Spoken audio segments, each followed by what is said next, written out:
Bonjour Internet. Aujourd'hui, nous sommes à l'heure du bilan. Bilan de l'année 2015 au cinéma, bien sûr. Car si nous devions faire un bilan de cette chaîne, vous vous diriez... Non mais au bout d'un moment, c'est l'hôpital qui se fout des charrettes, hein, moi je vous le dis comme ça, hein. Et vous auriez raison. Comme vous avez pu le voir sur la page Facebook, je vous avais annoncé un deuxième Playstop. Mais finalement, celui-ci restera dans le tiroir, faute à des contretemps à la fois personnels et extérieurs. Il est temps pour moi, si vous le voulez bien, de me rattraper. En tout cas, j'en suis platement... désolé. Mais pour l'heure, il me fut important pour quitter cette année des plus bizarres de vous lâcher une petite vidéo. Et rien de mieux qu'un bon petit top des familles, ça fait toujours zézé.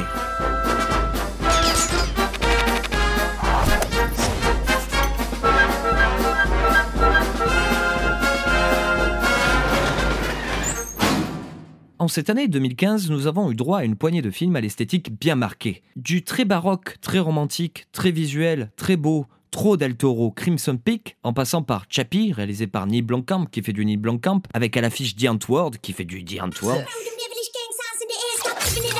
Et surtout avec la bataille de la montagne du tigre de Tuark, qui aurait pu piquer cette 10e place s'il n'était pas uniquement destiné à l'expérience 3D en salle. Mon cœur s'est porté pour ce numéro 10, sur Jupiter Ascending des Wachowski.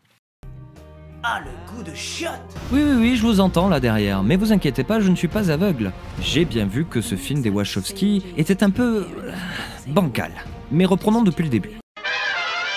Warner Bros, voyant le succès grandiloquent des Marvel, Divergente et autres franchises pour adolescents lobotomisés, se sont dit « Tiens, nous aussi on devrait lancer une franchise ». Ils regardent leur liste de créateurs qu'ils ont dans le tiroir et puis ils se disent « Tiens, on pourrait appeler les Wachowski ». Ouais, les Wachowski, ils ont fait une petite trilogie là, à la lorgnée du 21e siècle, qui s'appelait Matrix, là, un truc qui a complètement révolutionné le cinéma.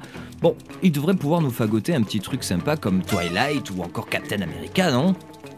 Du coup, ils appellent les Wachowski disent OK, ils leur donnent carte blanche, un gros pactole, et les Wachowski foutent sur le bureau de la Warner un scénario de 600 pages, le futur Jupiter Ascending.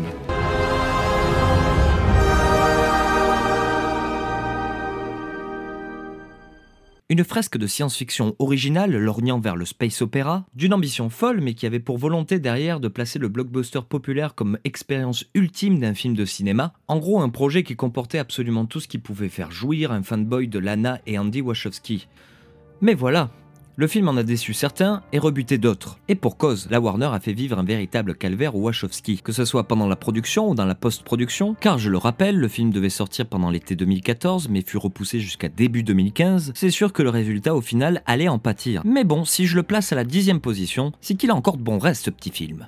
Ok, je vous l'accorde, le casting est pas très bon. Certains choix esthétiques sont quand même au bord du gouffre. Mais merde quoi, il y a des scènes ahurissantes que seuls les Wachowski savent faire. Regardez la course-poursuite à Chicago, la scène finale sur Jupiter, ce sont de véritables morceaux de bravoure de mise en scène. Et puis il y a toujours ce sous-texte chez les Wachowski qui va à l'encontre de la pensée dominante. D'un point de vue esthétique, d'accord, c'est un peu dense, c'est un peu bordélique. Mais putain, il y a du Jodorowsky, il y a du Moebius dans ces décors. Tous ces aliens délirants auraient pu sortir de la tête de Terry Gilliam, d'ailleurs il fait une petite apparition dans le film. Enfin bref, il y a encore beaucoup de choses à dire sur ce film tellement il est dense. Tout ce que je peux faire, c'est vous inciter à le revoir d'un œil neuf, laissant de côté les petits défauts qui pourraient brouiller votre vision. Ouvrez les yeux, c'est Jupiter Ascending, c'est le spectacle que vous proposent les Wachowski, et vous m'en redirez des nouvelles. Allez, passons au numéro 9.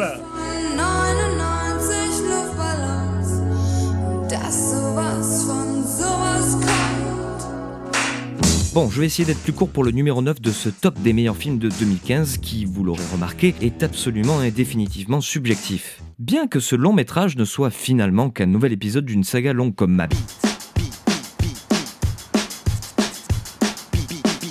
Il mérite quand même toute sa place dans ce top. Je veux bien sûr parler, et c'est le numéro 9, de...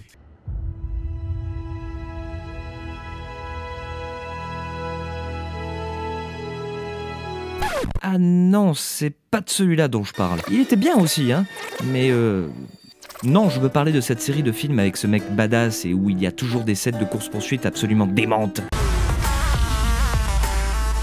J'ai dit que le mec était chauve. Non, le gars c'est genre un espion. Oh non, beaucoup moins décevant et en moins soporifique quand même. Puis avec plus de légèreté, mais des scènes d'action ouf quoi. Bon, c'est lourd là. Vous ne voyez pas duquel je parle? C'est peut-être un film un peu moins dans la hype, mais c'est mon numéro 9. Et c'est bien sûr Mission Impossible 5 Rogue Nation. Ah, cette bonne vieille saga des Missions Impossibles. Depuis le premier film, brillamment réalisé par Brian De Palma, je sais pas, j'ai beaucoup d'affection pour cette série. Ce sont des films qui ont une véritable identité. D'abord dans les 3 premiers, c'était vraiment la personnalité de ces réalisateurs qui leur conférait leur cachet, pour le meilleur ou bien pour le pire.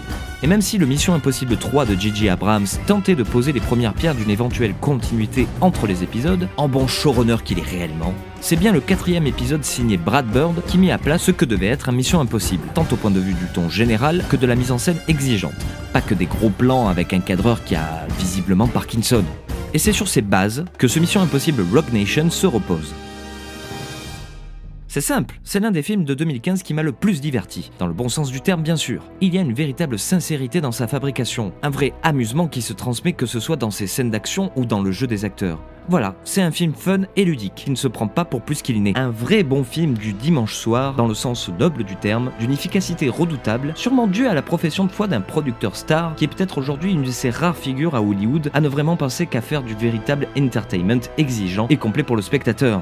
Voilà, en sortant de la salle j'étais comblé, j'avais eu tout ce que j'attendais d'un film de cet acabit, et même plus, en me surprenant d'être excité par la mise en scène de certains moments, ou encore par l'humour très ricain, mais pas bof, qui pouvait en ressortir. Avec tout ça, Mission Impossible Rogue Nation méritait vraiment cette 9e place. Et maintenant, passons au numéro 8. And now for something completely different.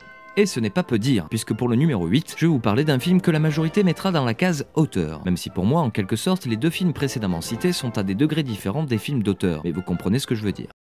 Quand il ne se questionnait pas sur notre futur ou nos relations au sein d'une société souvent montrée en perdition, voire sur la réalité même, Kubrick mes couilles. ces films considérés à la marge du mainstream se sont également penchés sur le thème de l'amour. Qu'est-ce qu'un couple? Qu'est-ce qu'une passion?